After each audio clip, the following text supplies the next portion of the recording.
everyone, welcome back to my YouTube channel. My name is Yunda Fitriasa, or you can call me Yunda. Hai.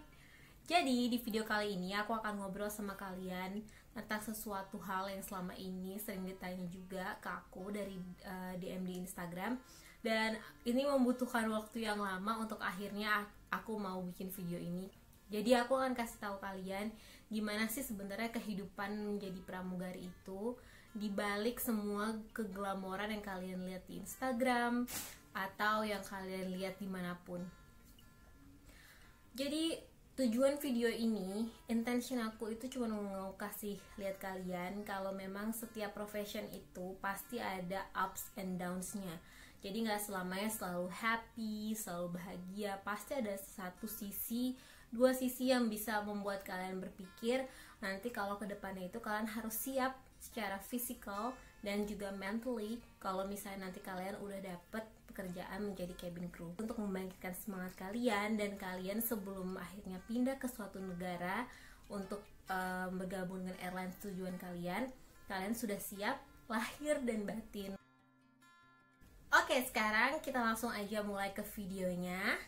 So everyone, prepare your brush and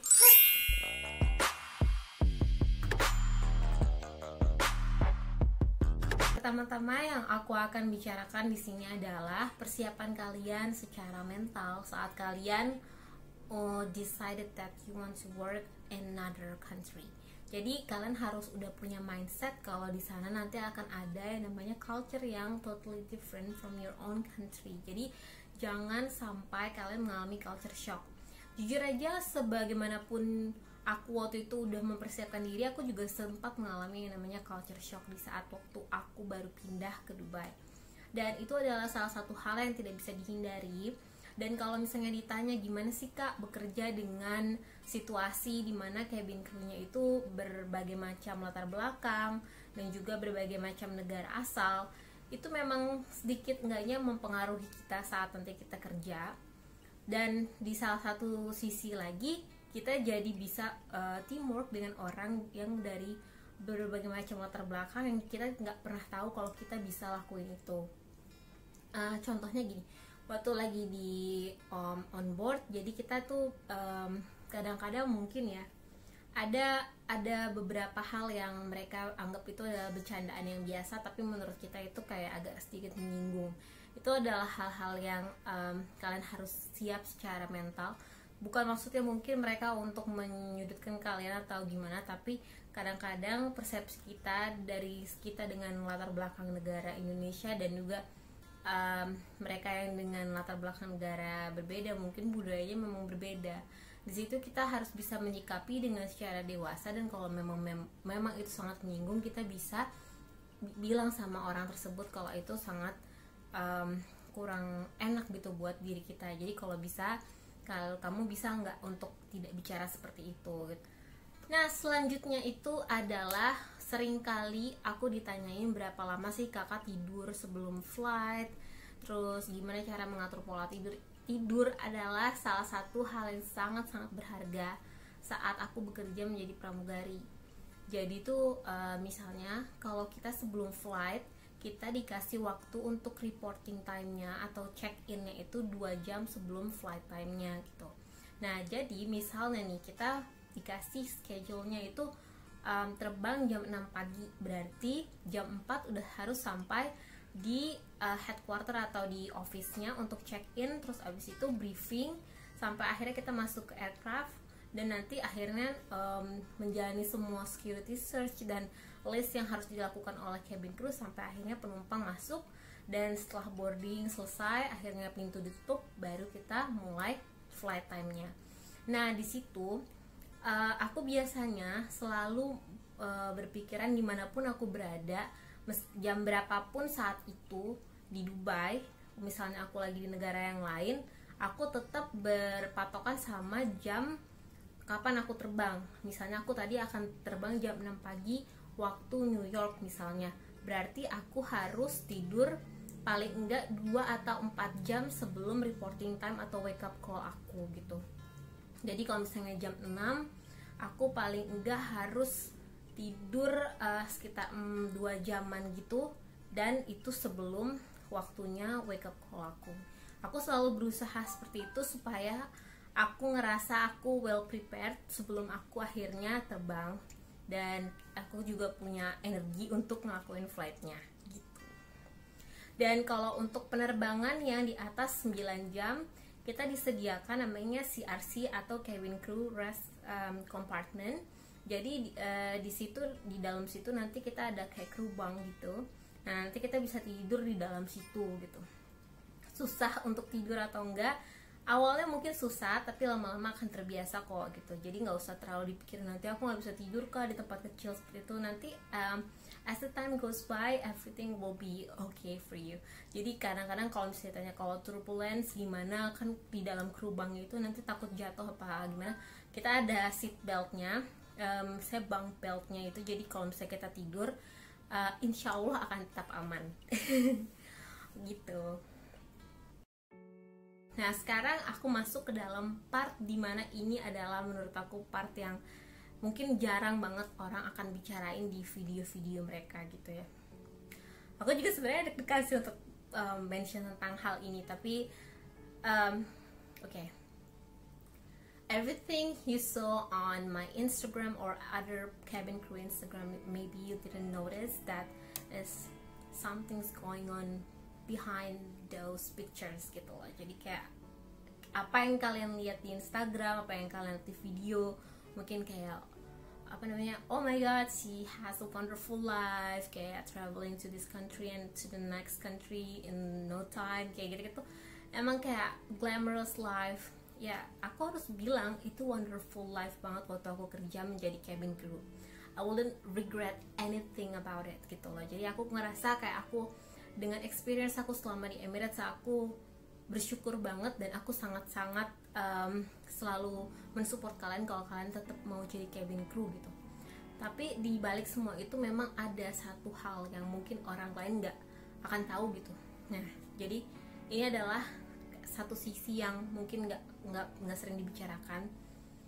Tapi sebenarnya kehidupan menjadi pramugari itu sangat dekat sekali dengan yang namanya loneliness. Padahal orang-orang selalu melihat kalau kita tuh selalu terbang ke sana ke sini sama krunya banyak dari berbagai negara, terus di dalam pesawatnya pun ada banyak banget penumpangnya.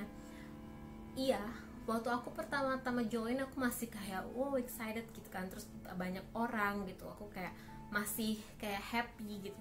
Tapi ternyata setelah berapa tahun aku mulai ngerasa kayak overwhelmed gitu. Jadi setiap aku terbang berarti aku akan ketemu kru baru. Kalau misalnya di A380 sendiri kita kurang lebih krunya itu kalau ditotalin sekitar 28 atau 30 kru ya, aku udah lupa, kita segitu. Dan aku benar-benar nggak pernah ketemu mereka sebelumnya di flight sebelumnya. Kalaupun ketemu orang yang udah pernah terbang bareng itu kayak cuma mungkin 1-2 orang gitu ya. Dan kadang ada yang kita suka, ada yang enggak gitu kan. Ya normal lah ya kan. Terus abis itu selama di flight itu kita akan bertemu dengan passenger. Kalau passenger yang di 777-300 itu kan kurang lebih sekitar kalau ditotalin ya 300 orang gitu ya. Nah terus kalau misalnya di A380 sendiri kalau kurang lebih kayak ada sekitar mungkin 600 penumpang ya kan. Jadi kayak aku ngerasa udah terlalu sering banget ketemu orang gitu. Dan pada akhirnya aku pengen aku tuh lebih punya waktu untuk diri aku sendiri, me time, terus punya waktu sama teman-teman aku. Kalaupun aku ingin jalan-jalan atau hangout atau kumpul sama teman-teman, itu benar-benar aku ngerasa memang mereka adalah close friend aku gitu. Dan saat aku ada cuti atau leave, disebutnya leave days gitu, biasanya aku langsung pulang ke rumah karena aku membutuhkan itu. Aku membutuhkan waktu dimana aku bisa sama family aku.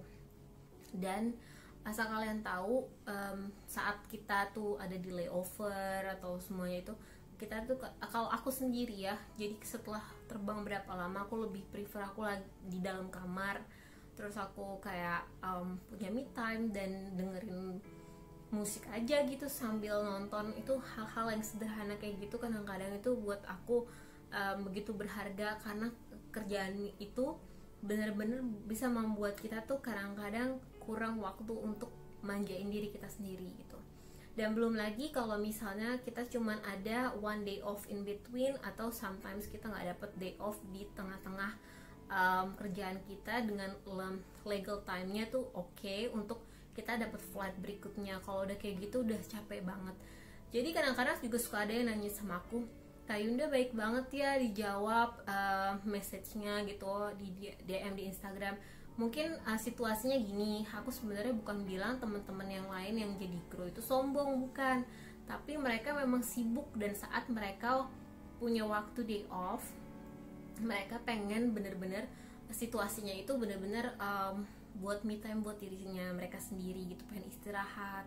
Jadi aku ngerti banget. Dan pada saat dulu aku masih kerja, makanya aku tuh dulu jarang banget ngepost tentang pekerjaan aku gitu. Jadi aku pun kalau ngepost banyak kan di sosial media yang isinya memang keluarga aku doang gitu. Dan kenapa sekarang aku bisa bikin video terus bisa cerita sama kalian, karena aku memang udah nggak sesibuk dulu gitu yang traveling ke sini ke sana gitu. Dan kadang-kadang kan terbang itu bisa sampai yang ada satu flight tuh yang namanya dari Dubai ke Auckland itu 18 jam. Jadi saat kita sampai di Auckland pasti kita pengen istirahat. Jadi pesan aku sih bukannya mereka sombong atau gimana, mungkin memang mereka membutuhkan waktu istirahat yang cukup untuk flight mereka berikutnya gitu. Nah jadi makanya aku sih pesan aja kalau nanti suatu hari kalian dapat kerjaan jadi cabin crew dan mungkin tinggalnya itu di luar negara kita sendiri gitu, jadi berarti kalau bisa temukan 1-2 orang yang bisa kalian percaya untuk tetap sharing tentang apa yang ada di dalam hati kalian supaya nggak terlalu stres, karena di sini memang intinya adalah mental health kalian juga gitu. Kalau aku sendiri, aku biasanya telepon suami aku di Skype gitu, terus kayak kita saling ngobrol aja. Aku yakin dia sebenarnya juga nggak ngerti apa sih geli aku preparing apa kartnya apa, dia juga kayak apa sih, tapi at least aku bisa menyampaikan apa yang ada di pikiran aku dan kita bisa sharing. Dan dari situ itu lumayan banget membuat hati kita tuh jadi jauh lebih lega gitu. Jadi always keep in mind to always have someone that really care about you, really close friends gitu loh.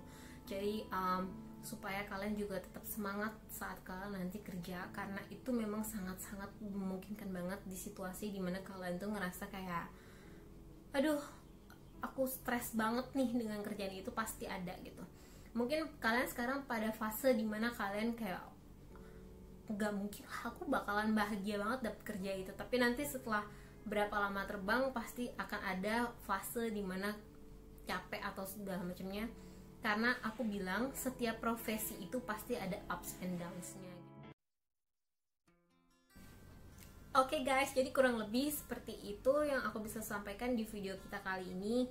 Dan aku harap ini bisa menjadi gambaran kalian. Dan lagi-lagi aku jelaskan, aku ngasih tahu sisi-sisi ini sebenarnya bukan untuk membuat kalian jadi mau gak mau lagi apply untuk cabin crew job. But actually I just want to motivate you guys and tell you there is always a good part and bad part in every profession gitu. Jadi jangan sampai kalian ke discourage gara-gara video ini, because that's not my intention.